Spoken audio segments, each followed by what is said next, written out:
panda cake's got nothing. As they're not coming back, what I'll do is I'll run around, grab the bamboo, and so if you just want to wait, if you want to scatter the food on the lower shelf, because I had it scattered on the higher shelf yesterday, we try and vary their positions where we feed them so they don't get bored in the same area, because as you can see, they don't do much, so we've got to try and give them some activity.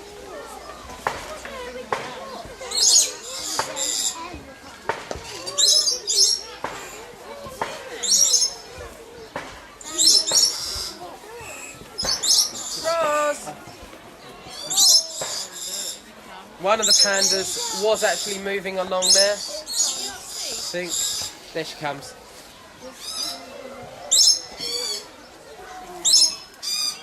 So, you just spread it all on the lower shelf. Here she comes. She might even come round and go up the shelf, or she'll come round and she'll come out there. So you might get, if you want a good picture of them coming through. Yeah, she's coming this way. If you get your cameras ready, she'll come out where that log is there. Oh, yeah. So if you just hold the bamboo, I'll take the plate, just hold it towards them. Just aim it in their direction. That's the female, that's the one you can stroke as much as you like. As you can see, she's getting a bit older now. Oh, she's looking at the food. As she's getting a bit older, she's actually having problems grooming herself. So what we have to do is we actually have to restrain her and groom her ourselves. Not the easiest task. As if you try to stroke the male, all he would do is he'll just look at you and give it like a chuffing sound, and it's just like an annoyance sound. So it's like a warning. He won't actually do anything to you, but it's just a warning that you've got to know and sort of generally adhere to, as otherwise they generally will bite if they will. They do have sharp teeth and they do have sharp claws, as they are part of the bear family. Pandas is a name that was given to two species of bear. Well, that's the closest animal they can put it to at the moment, a bear, because of the food it eats, which is bamboo. And that word is a Nepalese word, and the word is called punya, P-O-O-N-Y-A. And a rough translation, and also someone from Nepal speaking to an English guy, or someone from another country, you're going to have an accent, or you're going to have a dialect. And also, when you sort of speak to someone else, you're going to hear a difference. So if you just say punya, panda, it's fairly there. It's not the right way. That's the closest reasons why these two, the giant panda and the red panda, was called a panda, because the word punya means bamboo eater, and that's where the giant panda and the red panda comes from. It's Nepal, or the Himalayas, and Tibet. And also you've got China, and they can be found sometimes almost in other parts of Asia as well, but they're the main areas, the Himalayas and China. Now the biggest predator to a red panda is no carnivorous mammal, it's no other birds of prey, it's us humans. Because we don't really eat them, but we cause them more aggro than anything, because we have deforestation, which causes lots of problems. We have crop farming. We'll take down the bamboo and put a cash crop there so that people in Asia can make money. Bamboo you can't make a lot of money from harvesting and selling bamboo. There's just not enough money in it. There's not a market out there. Where now you can grow wheat, rice and things, it's still quite cheap, but it's stuff that they can make money and they can sell quite quickly. And also they'll use the bamboo for construction. You can get loads of stems of bamboo, stand it in the floor and weave things through it, and it can be a solid wall. And also ancient weaponry. You can use the big stems of bamboo for spears, arrows, and also now if you look at some martial arts displays they do on TV, the kendo stick is still made out of bamboo cane, cut in half and split and inverted, and that's why it has that hollow echoing sound.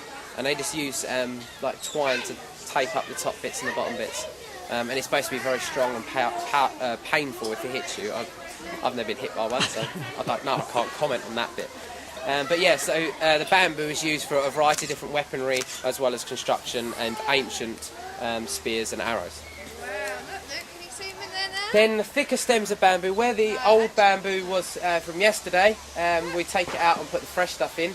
The bigger trunks they'll use for scaffolding in Asia. Just put a bit of rope around it, and it can take people's weight and tons of bricks and things, because it's very, very strong and very lightweight. It's just almost, has the same like strength as aluminium and things like that. But you can't mould it and bend it like they can aluminium though. So here comes the female again. As you can see, you can see some parts on her leg where you can see that she needs to be groomed a bit. So. Now, the red panda does have a major problem with in captivity. In the wild, it deals with it quite fine. But in captivity, they can't molt their coat, and same in the wild. So that coat stays on them all the way through the year, so it has a constant winter coat all the way through the year. So in the summer, they're heavily panting, and they do suffer dearly to the hot weather. As you can see, it's Starling there, taking some of the food of the panda. If the starling doesn't watch it out, sometimes they do chase them away. So what we do is to counteract them having heat stroke or possibly dying, as some pandas have died in captivity due to the heat or the hot weather. What we've done is, in the nest boxes, we can put bottles of water that's been frozen in the freezer, and they can lay on them or touch them, and it'll keep them cool. And in the house there's a fan, electric fan, and it just can blow cold air around in the house. It just drops the temperature a couple of degrees. And in the morning and in the evening, we hose the enclosure down so all the bushes are all wet or damp, so they can go through the bushes and cool themselves down. And there's enough bushes in here to get a bit of shade. So normally in the summers, they normally hide in the middle of the bushes, so they can keep out the hot weather. The panda is as they're very lethargic anyway. So in the summer, they're a lot more. They just lay there. Just like us. It's just like us wearing a winter coat all the way through the summer. It's not going to be very pleasant. As I said, the pandas will eat about 20,000 leaves of bamboo a day, because in a fun-size Snickers bar, there's more energy in that tiny little Mars bar than it would be to about 4 or 5 stems of bamboo. You can see that we're going to get a lot of energy to sugars and things. The panda can't actually digest the leaf of the bamboo, or any vegetation matter that. It's their dietary needs, or the digestive system is designed to eat meat, but because it's very difficult to catch meat, or you've got to actually exert a lot of energy chasing one or catching one, they thought, oh, there's loads of bamboo growing around here, I might as well eat that.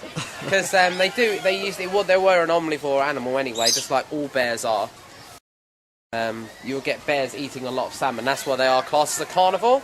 But in the wild, they'll actually eat a lot of fruits and vegetables as well. And they get the salmon because they need to hibernate, so they need to bulk up their diet. So the big salmons that can get to like 20 pounds is a big meal for them. It saves them eating, and it takes a lot of fruits and vegetables to pile on the weight, where they can eat a massive fish, and it'll be like 4 or 5 days worth of fruits and vegetables in one meal. So it does help them a lot. So because there was lots of bamboo, they decided and changed over the time to have the bamboo, because it grows so easily. And as you can see, it grows in this country nice and easy. All this bamboo is harvested every day on site. We cut it down around about 9:30, 10 o'clock, so it's almost fresh. The freshness would be it's having a plant in here, but it wouldn't last 20 minutes. As you're planting it, they're eating it. So you wouldn't think, not cost effectively wise, they just have those tiny little stumps going. It wouldn't look bad if it was growing under one of the bushes, but having it growing to make it look, and sustainability of it wouldn't work.